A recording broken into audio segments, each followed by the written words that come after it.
Welcome to the Rim Break Rodeo. We hope this video helps. In this video, I will explain how to make corn from a can. First, select your favorite variety, whether it's sweet whole kernel or creamy style. Next, it's important to drain all the liquid from the can. You can use a colander or simply hold the lid against the opening. Then, give the corn a quick rinse under cool water for about 30 seconds. This helps wash away extra salt, making it taste fresher and more natural. Now, let's talk about cooking methods. For a quick stovetop option, place the drained corn in a saucepan and heat it over medium heat for about 5 minutes, stirring occasionally. If you're short on time, microwave it in a microwave-safe bowl for 2 to 3 minutes, stirring halfway through.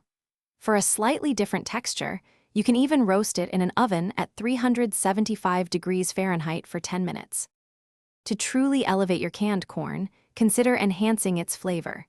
A simple addition of 1 tablespoon of butter or a drizzle of olive oil can add wonderful richness and a smooth texture. Don't forget to season it with a pinch of salt, some freshly ground black pepper, and a dash of garlic powder for extra depth. For a fresh touch, stir in some chopped parsley or chives right before serving. Finally, it's time to enjoy your delicious corn. It makes a fantastic and versatile side dish that pairs well with almost any meal, from grilled chicken to a hearty stew.